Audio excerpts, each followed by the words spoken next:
Welcome back to the channel, guys. This is Rudy. We're going to be doing some subflooring today. We're using the R-Tech rigid foam board. It has an R value of 1.93. If you're not familiar with R values, this is a map that shows your region and the R values, and then now it should be the chart's going to pop up showing what that corresponds to. Color based on R value, based on your attics, your crawl spaces, your floor, your walls, and what it should be. Stacking an R value of 30 and an R value of 19 does equal 49. So it's pretty easy to determine your R value. Um, I'm using the half-inch foam board with another half-inch piece of OSB plywood on top. That mated with the floor itself of the container, which is like an inch and an eighth plywood. Gives a pretty good R value. There's the screws that I'm using. I'm using a decking screw. It's probably overkill, but don't really want it to squeak. Don't really want it to move. Um, so spend a little extra money on screws, I guess. You get to become a screw expert by the end of this. You'll see. But it's basically a closed cell foam is what the R-Tech is. Um, it's really easy to work with.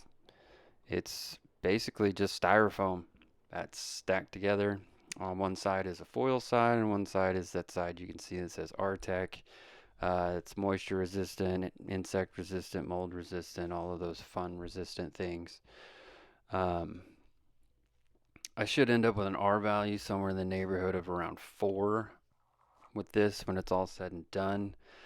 If it's not enough, what I'll end up doing is just I'm going to put it on a pier foundation, so I'll be able to spray foam under it. You can see I'm cutting off some of the spray foam from around the door. And by the way, pro tip, hacksaw blade works really, really well for cutting that foam off of there. It doesn't like tear it off, it actually cuts it.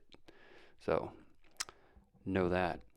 Um, but yeah, I mean, being in the area that I'm in of northeastern Oklahoma, I'm not too concerned with hot and cold coming up or leaving through the floor. I probably, like I said, I'll probably do some insulation on the bottom side of this once I set it on the piers so I can get up under there and do that. But I didn't want to set it on there, spray it on there, do whatever, and then have to, once I move this, it get all ripped out.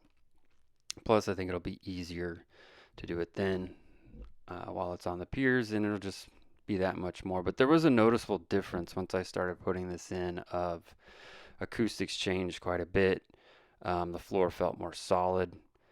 Um, it seems I see a lot of other builders who put in the flooring first and then start putting their framing on top of the floor. That just doesn't seem right to me because eventually this does crush down. I mean, uh, the foam board can only support so much weight, and then once you start stacking all that wood on top, I just felt like the longevity of it wasn't going to be there. So I understand why they do it. It's a whole lot easier to just cut it to the width and just run it all the way through. So like here I have to cut the end piece, and it's kind of a pain. It's a little extra step, but so is doing decking screws instead of doing a drywall screw. Drywall screws are a whole lot easier to work with. They embed easier, they start faster.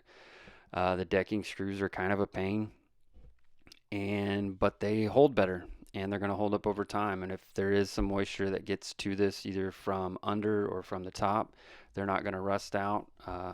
They're a stronger screw. So putting in a little bit of time and effort and extra work that maybe the other guys won't put in. I don't know. I could be completely wrong. This could just all be a bunch of extra work for no reason whatsoever. But hey, whatever. I'm not afraid of a little work, obviously.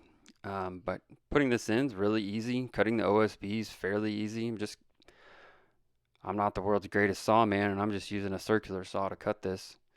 Um, these are the things that I don't see other folks doing themselves. You know, some of the big outfits, like Containing Luxury. I mean, that guy's a full-blown operation, so obviously he's not doing this anymore.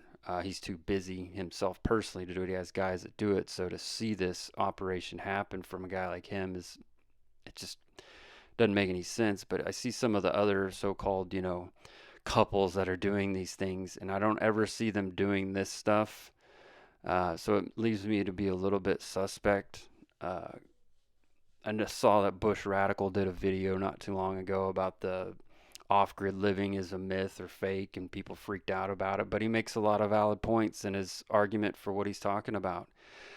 There's a lot of stuff that's hidden that we never see, but then all of a sudden we see a $50,000 solar array show up and a $40,000 tractor and this, that, and the other. So um, maybe I'll make a video showing you where I kind of came from and how I ended up with this. I think it's pretty obvious that I don't have professionals coming in doing a whole bunch of work for me. Don't mind the plumbing. That's a video that's coming next. There's just a ton of video to pour over. This one was fairly easy to make, and with the 4th of July holiday, just a whole lot easier. But your nail schedule on this is basically 8 inches on the sides and about 10 to 12 inches in the middles, and you get really good at using a drill. But anyway, so this is how you install a floor. Pretty easy. Thanks for joining. See you next time.